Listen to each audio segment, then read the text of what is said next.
Mendengar suara seperti itu, Dimas dan temannya pun sontak terkejut. Joe yang merasa penasaran, dia bergegas membuka pintu tenda untuk memastikan siapa yang menimpuk tendanya. "Woi, siapa yang nimpukin tenda gua?" teriak Joe dengan lantang. "Joe, sudah Joe. Lu jangan teriak-teriak," ucap Dimas mengingatkan. "Emang kenapa nggak boleh gua teriak? Gua nggak suka aja kali ada yang usil sama rombongan kita," jawab Joe yang kemudian kembali duduk. "Kayaknya itu bukan kelakuan rombongan lain atau orang deh," celetuk Harry nampak ketakutan. "Halah, elu lagi. Kalau bukan orang terus siapa? Mau bilang setan iya?" cetus Joe kesal menatap Harry. Sudah jangan diributin. Kita berdua aja yang terbaik biar ini hujan cepat reda terus kita bisa cepat naik sampai ke puncak," ucap Dimas kembali menyarankan. Brakak, brak, brakak. Suara itu terdengar kembali dan kali ini terasa lebih kencang, sehingga membuat tenda mereka bergoyang seperti ada orang yang mempermainkan dari di luar. Dimas dan yang lainnya kembali terdiam. "Aduh, ini siapa sih? Penasaran gua," teriak Joe di dalam tenda. "Ini ada yang gak beres, bro," ucap Dimas menatap semuanya. Hal itu pun dirasakan oleh Yani dan Siska yang ada di tenda sebelah. Mereka mengalami kejadian serupa. Tenda yang mereka tempati seperti ada yang menimpuk dan menggoyangkan dari luar, sehingga membuat Yani dan Siska teriak ketakutan. "Tolong, kakak!" teriak mereka berdua. Dimas dan yang lainnya yang mendengar teriakan mereka sontak bergegas keluar untuk menghampiri, walaupun hujan masih nampak deras namun Dimas dan teman-temannya tidak memperdulikan hal itu. "Yan, Siska, kalian kenapa? Buka!" teriak Dimas dari depan tenda. Siska yang berada di dalam ketika mendengar itu suara Dimas, bergegas membuka pintu tendanya. Dimas kaget melihat mereka yang nampak sangat ketakutan. Dimas pun masuk sementara yang lainnya masih di luar. Dimas mencoba menenangkan mereka. "Kalian kenapa sih teriak-teriak gitu?" tanya Dimas heran. "Tadi ada yang mukulin tenda kita, Kak. Terus digoyang-goyang gitu. Kita akan takut," jawab Siska dengan raut wajah sangat ketakutan. "Itu angin aja kali. Orang tenda kakak juga goyang-goyang kok," ucap Dimas menenangkan. "Terus apaan yang mukulin tenda dari atas?" tanya Siska dengan pelan. "Bukan apa-apa. Itu cuma ranting yang jatuh aja, sudah kalian berdua jangan panik ya. Terus kalau ada apa-apa jangan teriak," jawab Dimas dengan memberi peringatan. Tidak lama setelah semuanya tenang, Dimas dan teman-temannya kembali masuk ke dalam tendanya dan membiarkan Siska dan Yani untuk beristirahat. Namun Siska dan Yani nampak tidak bisa istirahat dengan tenang. Gemuruh suara hujan dan guntur yang terus terdengar membuat mereka berdua hanya duduk berdua dengan berbalut selimut tebal. Begitu juga dengan Dimas dan ketiga temannya. Mereka kembali duduk berkumpul di dalam tenda sambil menikmati kopi yang baru saja dibikinnya. "Kayaknya ini hujan bakalan awet, bro," ucap Harry menebak-nebak. "Lu kok ngomongnya gitu? Janganlah, perjalanan kita masih jauh," sahut Ende menyangkal. "Gua rasa juga gitu sih. Tapi ya mudah-mudahan aja bentar lagi reda, ucap Dimas. Tiba-tiba di antara gemuruh suara hujan yang disertai angin, terdengar suara auman yang sangat keras. "Hahaha, Suara itu terdengar dengan sangat jelas di atas lokasi mereka, sehingga membuat Dimas dan yang lainnya sontak terdiam dari obrolan. Mereka saling tatap satu sama lain. "Suara apa lagi, bro?" ucap Harry pelan dengan wajah ketakutan. "Hah, lalu ini dari tadi suara-suara terus? Itu ya suara hujan sama angin. Gimana sih?" celetuk Joe nampak heran. "Masa lu gak dengar, Joe? Ada suara mengaum." Ende nampak merasa heran. "Bro, gini ya, lebih baik lu jangan terus mikirin suara inilah, suara itulah. Udah jelas-jelas itu suara hujan.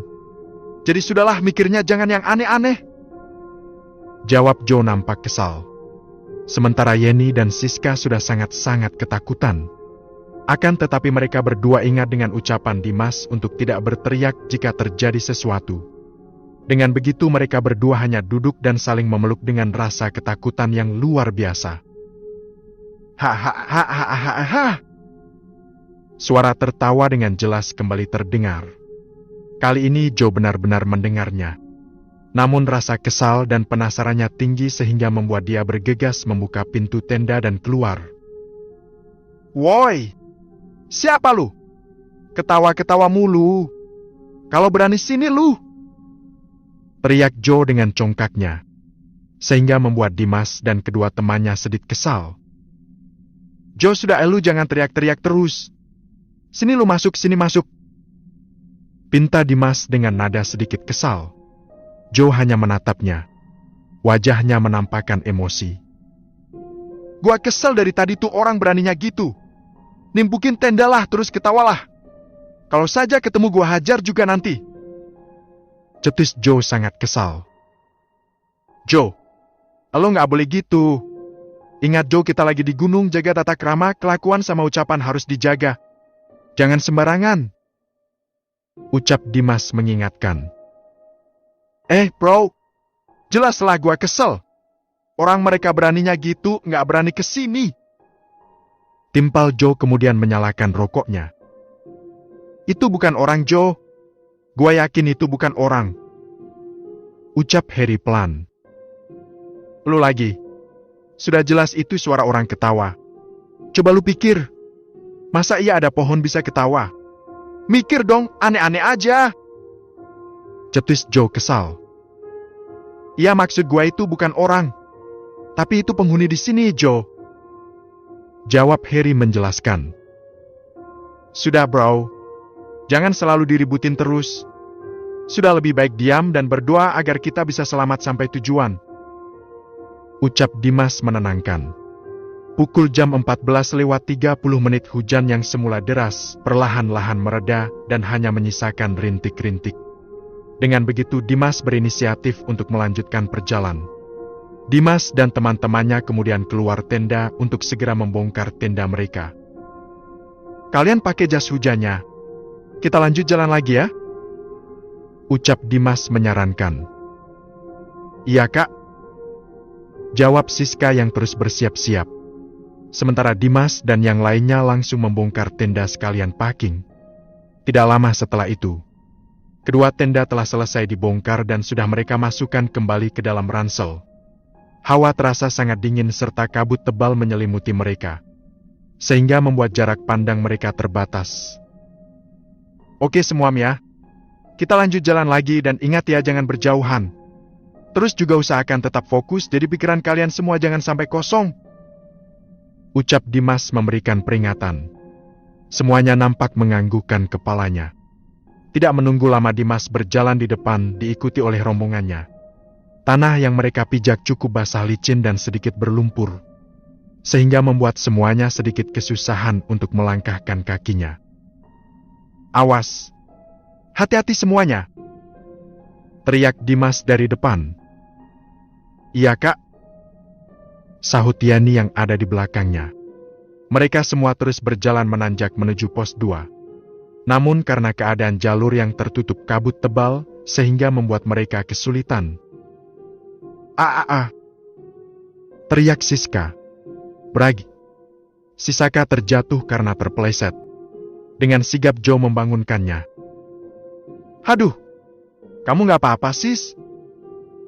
Tanya Joe dengan membangunkan tubuh Siska. Oh, gak apa-apa, Kak. Jawab Siska sedikit meringis. Hati-hati, Sis. Tetap fokus ya. Jangan ngelamun. Ucap Dimas dari depan. Siska mengangguk ke arah Dimas. Mereka pun kembali jalan. Ketika mereka tengah berjalan, tiba-tiba pundak Joe seperti ada yang memukul. Bug! Oh! Joe meringis kemudian mengarahkan wajahnya ke arah Harry yang berjalan di belakangnya. Maksud lu apaan mukul gua? Tanya Joe dengan mata melotot. Siapa yang mukul lu? Gua dari tadi fokus jalan aja. Jawab Harry heran. Jalan aja gimana? Yang ada di belakang gua itu elu. Elu gak suka gua di depan. Maknya elu mukul pundak gua iya? Joe nampak sangat marah. Sumpah Joe, gua dari tadi fokus jalan. Jawab Harry. Iya gua juga tahu. Si Harry gak ngapain-ngapain. Andy dari belakang menyaut membelah Harry. Dimas dan yang lainnya menghentikan langkahnya. Ada apa lagi sih? Kenapa kalian ini? Tanya Dimas seakan heran dengan teman-temannya. Ini, bro. Si Harry mukul pundak gua. Jawab Joe dengan raut wajah kesal. Demi Allah, Dim. Gua gak ngerasa mukul atau apa. Gua fokus aja jalan, nih si Andy juga lihat kok. Ucap Harry menjelaskan. Sudah kalian jangan ribut terus sih. Gak biasanya lu begini, heran gua. Ucap Dimas nampak sedikit kesal. Ayo jalan lagi. Nanti keburu malam. Sambungnya. Mereka semuanya pun kembali mengikuti langkah Dimas. Kabut hitam menyapa mereka sehingga membuat jarak pandang semua semakin sedikit. Semuanya hati-hati. Tetap fokus. Teriak Dimas. Gua juga fokus, bro. Sahut Joe dengan lantangnya. Ketika mereka berjalan dengan pelan, terdengar suara gamelan kembali. Suara itu terdengar dengan sangat jelas oleh semuanya. Dimas yang berada di depan kaget sekaligus mulai merasa takut, namun demi keselamatan semuanya dia mencoba untuk tidak panik. Akan tetapi Yenny dan Siska sudah nampak mulai ketakutan. Kak, kita pulang lagi aja yuk. Lirih Yenny ketakutan. Dimas menghentikan langkahnya. Tenang Yen, itu cuma suara gamelan kok. Ucap Siska mencoba menenangkan meskipun dirinya juga merasakan takut. Jangan panik dek. Tenang aja, berdoa aja yang baik-baik. Ini suara biasa yang datang dari bawah, jadi jangan berpikir yang aneh-aneh ya. Ucap Dimas menenangkan. Yani hanya mengangguk namun dengan wajah yang masih ketakutan. Dengan begitu semuanya kembali melanjutkan langkahnya. Dimas sudah mengerti dengan keadaan. Akan tetapi mencoba untuk tetap tenang.